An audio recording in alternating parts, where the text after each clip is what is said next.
लोगों की समस्याओं के लिए सरकार के द्वारा एक योजना शुरू की गई जिससे कि जो शिकायतें हैं वो डायरेक्ट सरकार तक पहुंचे। लेकिन पीड़ितों को तो इसका कोई फायदा नहीं मिला, ऊपर से सरकार की सिरदर्दी हो गई। जी हाँ, हम बात कर रहे हैं IGRS यानी कि सीएम कंप्लीट या जन सुनवाई पोर्टल ऐप के बारे में।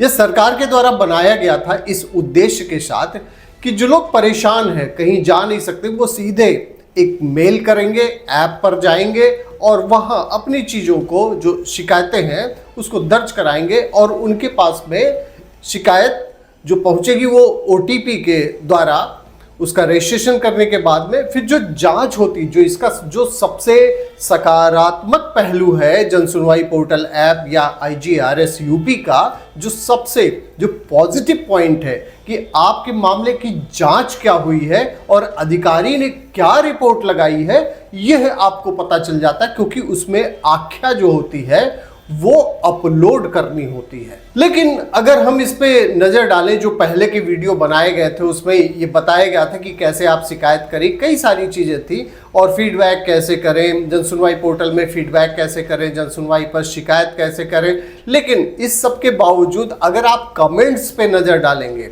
तो लोग इतने ज्यादा परेशान हैं, इतनी ज्यादा उनकी जो पीड़ा है वो खत्म होने का नाम ही नहीं ले रही है। और ऐसा नहीं है कि लोग ही केवल पीड़ित हैं, सरकार भी इस चीज से बहुत ही ज्यादा परेशान है, क्योंकि अभी कुछ दिन पहले आपने देखा होगा कि एक बैठक हुई जिसमें फीडबैक जितने लिए गए थे पूरे UP से, जो भी शिकायत करता थे उनसे फीडबैक लिया गया था और उसमें ये बात निकल कर सामने आई कि बिना किसी को सुने या बिना किसी जो भी समस्या थी उसका निस्तारण किए, उसका निवारण किए, शिकायतों को निक्षेपित यानी कि शिकायतों को खत्म कर दिया जा रहा है। अब सोचिए, एक तो अधिकारियों के पास में लोग जाते हैं तो वहां नहीं सुनवाई हो पाती है, एक माध्यम बना जन सुनवाई पोर्टल या IGRS बना, वहां भी अगर नहीं सुनवाई होती है तो पब्लिक क्या करे। अगर आप कमेंट्स में नजर डालें तो आपको दिखेगा कि कितने ज्यादा लोग दुखी भी हैं और बहुत ज्यादा लोग गुस्से में भी हैं। यहां तक कि वो कंप्लेंट्स में कई बार जो है वो हमारे ही लोगों पर सवाल खड़ा कर देते हैं। देखिए, आपको ये बताना है कि जो प्रोसेस है, आपकी खबर ये बताता है कि उस शिकायत करने का प्रोसेस क्या है, आप कैसे शिकायत कर सकते हैं। लेकिन अगर उस पर कार्रवाई नहीं हो रही है तो उस पर नजर डालने की जरूरत है कि कार्रवाई हो क्यों नहीं रही है आखिर। तो देखिए, इसकी जब एनालिसिस हम करते हैं तो उसमें हम ये पाते हैं कि कार्रवाई ना होने का एक कारण यह भी है कि आपकी शिकायतें सही रूप से लिखी ही नहीं जाती हैं। दूसरा, जो भी शिकायतों का निस्तारण जन सुनवाई पोर्टल या IGRS के माध्यम से नहीं हो सकता, वो भी आपके द्वारा कर दी जाती है, इसलिए उस शिकायत का निस्तारण नहीं होता है। तीसरा, जो सबसे बड़ा और जो बेसिक रीजन है वो ये है कि अधिकारी किसी भी शिकायत के निस्तारण में सही तरीके से रुचि लेते ही नहीं, उनका कोई इंटरेस्ट नहीं है कि आपका मैटर जो है वो सॉल्व हो जाए। और ये तीन सबसे बड़े कारण हैं कि वो इतने बड़े पोर्टल को, जो इतना सरकार ने जो ये बनाया, ये फेल होता नजर आ रहा है। काफी लोग परेशान हैं। अब हम आते हैं इस बात पे कि शिकायतें जो आप कर रहे हैं उसमें 2-3 चीजें आपको नहीं करनी है, जिसकी सुनवाई नहीं होनी। आप मत अपना टाइम वेस्ट करें, जिसमें एक तो आप RTI से जो भी कंप्लेंट्स आपके आच्छादित हो रहे हैं, जो उसके अंडर आ रहे हैं, वो आप बिल्कुल मत करें।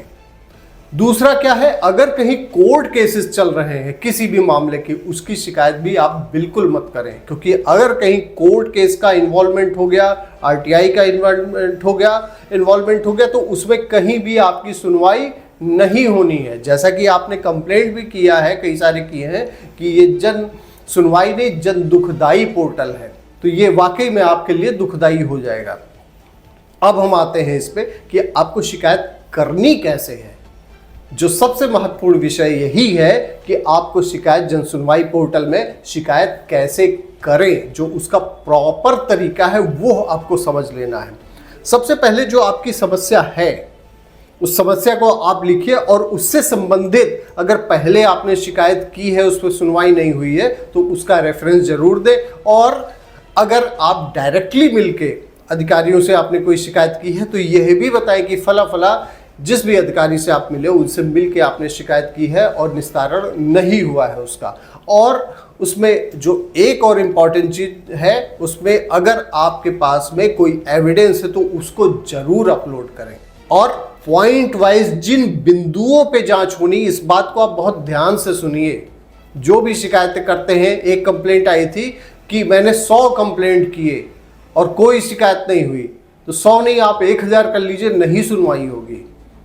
उसका तरीका बदल दीजिए थोड़ा। तरीके में क्या करना है, आप जब एप्लीकेशन लिखे तो उसमें बिंदुवार जो जांच के विषय आपके अकॉर्डिंग हो सकते हैं, जिन बिंदुओं पे जांच की जानी है, इसको जरूर आप मेंशन करें।